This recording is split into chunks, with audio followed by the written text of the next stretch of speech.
I hear the rain starting up outside, and I guess it should because it's November. I realized the other day that small ball success is now about a year old. We started November of 2017, and the whole point of the operation was, well, honestly, to sell my books. At the time, I had a book called Hitting Secrets from Baseball's Graveyard. I have since added another book called Landing Safeties, which is more of a manual. Both of the books are attempting to resurrect the hitting style from about 100 years ago, say 1900. That's over a century old. Some of the techniques even go back into the 1890s or the 1880s. And my firm belief is that certain players who are disadvantaged by the game today, which really rewards you if you're a big tall guy, and shorter guys like me or like my son, or I saw so many kids that had so much talent in Little League Baseball that you just knew weren't going to go much farther because they didn't have the physical size. And if we had some of those techniques from the early 20th century, those kids would be hitting balls up the power alleys and beating out doubles and triples all over the place. Actually, what I'm holding in my hands here is a replica Jackie Robinson bat. Of course, Jackie's bat would have been a lot longer than this, but you can see just by the proportions that it almost looks like just a hunk of lumber that doesn't have any taper. The handle's huge. I would hate using this, honestly, myself, because I don't have big hands, but it kind of drives home the point that one of the things that hitters did a long time ago was they had a bat that could drive the ball over the infield no matter where you hit it practically, even just right over your hands. And to do that, they had a different way of swinging the bat. They didn't get out on the end and have that rotational Ted Williams swing. They had a much more linear swing. Gosh, I don't want to go over all the things that I talk about in other videos and in my books.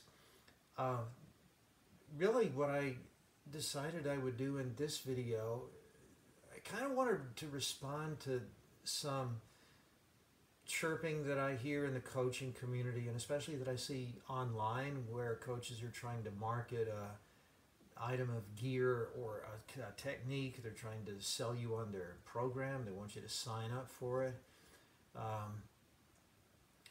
And this may end up being a pretty good introduction. I may even post it as a link on the homepage of Small Ball Success, because I'm retired. I'm retired from academe. I'd like to make a little bit of money, I guess, but I don't need to. I've saved. We've been frugal, but as a teacher, I want to continue teaching kids in a way that I think will make their lives better, that will be of profit to them.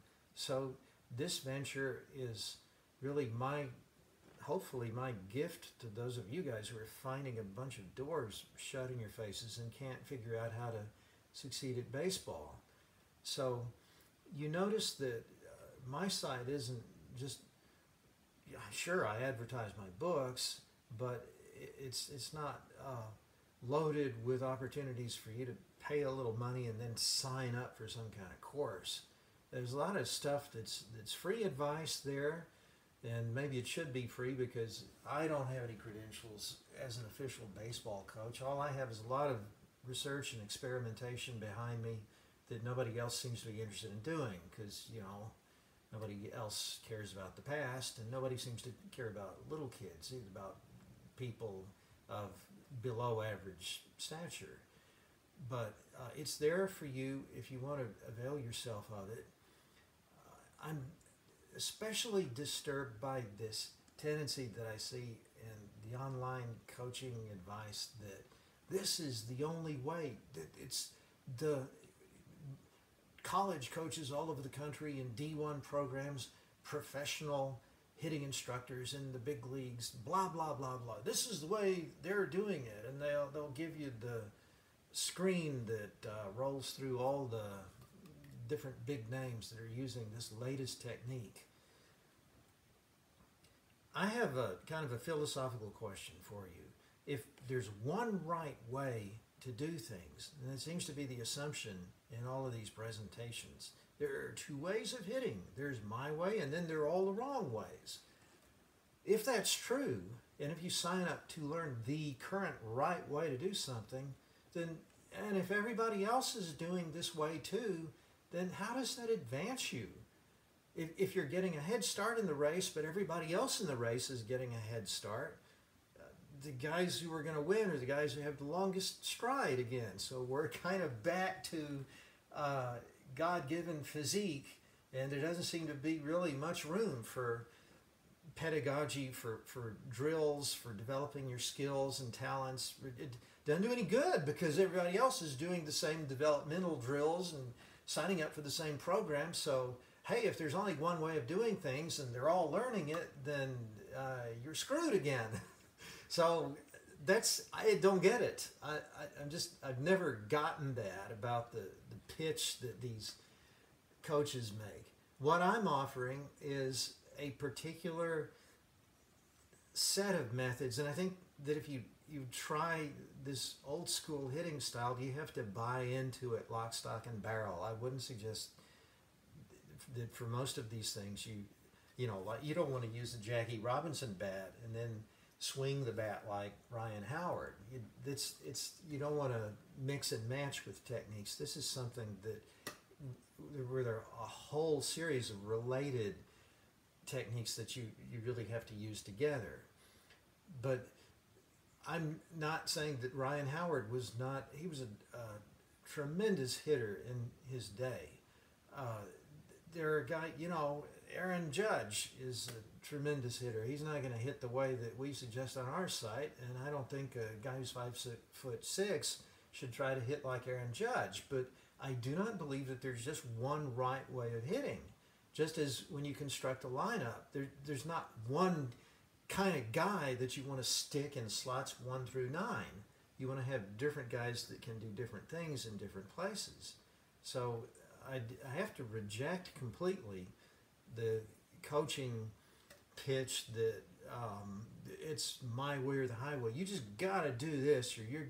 I'm not even going to mention a name, but I recently got an advertisement from a coach that said, hands don't matter. There's a bunch of things I hope your hitting coach isn't telling you. For instance, hands don't matter. You don't use your hands when you swing. And my first reaction was, I bet there are a lot of happy anacondas out there who just wanted to play baseball and couldn't figure out how to hit. They need to sign up for this program. It's just, you know what? It reminds me of academe.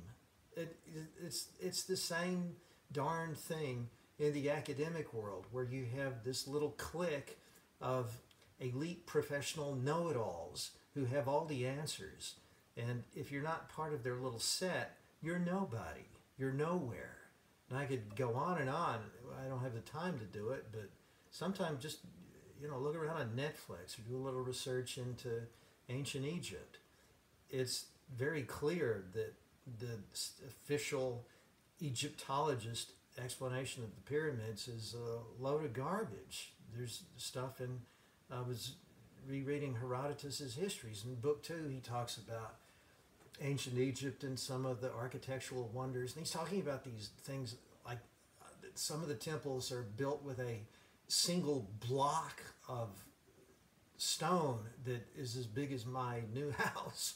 There's no way that people back in that age that they had no means that we know of moving things around and constructing things as they did. Well, I'm already going off on a tangent, but see, scholars don't like to talk about this because they don't have any answer to it. So anyone who brings up questions like this, their papers are not accepted at conferences and their submissions are not published in journals.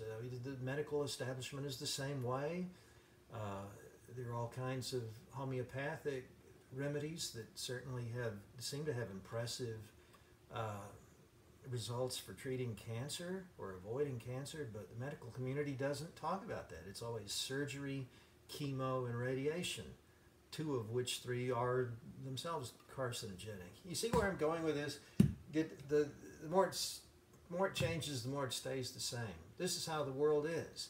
You have your elite professionals, and there's only their way of doing things, and everybody else is wrong, and everybody else is stupid. Buy mine. Sign up for my program. And you don't get that on this site, and you're not going to get it. I want to help kids who would like to play baseball and are getting kind of discouraged because of their size. And I think I found a lot of useful tips and answers from doing research for over 20 years. I just finished a book, and I'm hopefully going to put up something about it on my website, and maybe you'll buy it and maybe you won't. But it's not really, it's about history, it's not about technique, but it's about the old Negro Leagues and how those players who followed Jackie Robinson into the big leagues really had a much harder time than we realize or than we're told. But they were bringing a lot of Negro League hitting techniques into the big leagues and being kind of cold-shouldered or shut down because in the 50s and early 60s, all that the baseball establishment in white Major League Baseball wanted was the home run. So if you weren't Hank Aaron or Willie Mays or Ernie Banks or Frank Robinson, if you couldn't hit those home runs, then you really weren't very welcome. The Negro Leagues were actually in 1946, if you wanted to find out something about how guys used to play baseball in the dead ball era, you would go attend a Negro League game. Some of the things they were doing are like some of the things I talk about in small ball success. But I'm just so tired of stuff getting, and this is, it went on in the 50s and 60s from players who were black players who are trying to come into the big leagues. And it's going on now with the ridiculous emphasis on hitting the long ball so that you can shift the whole field over to one side and there's nothing the hitter can do. We're trying to give you an alternative. So I hope you, if you're interested in this, explore the site, send me questions if you have any, and let's try to create some options.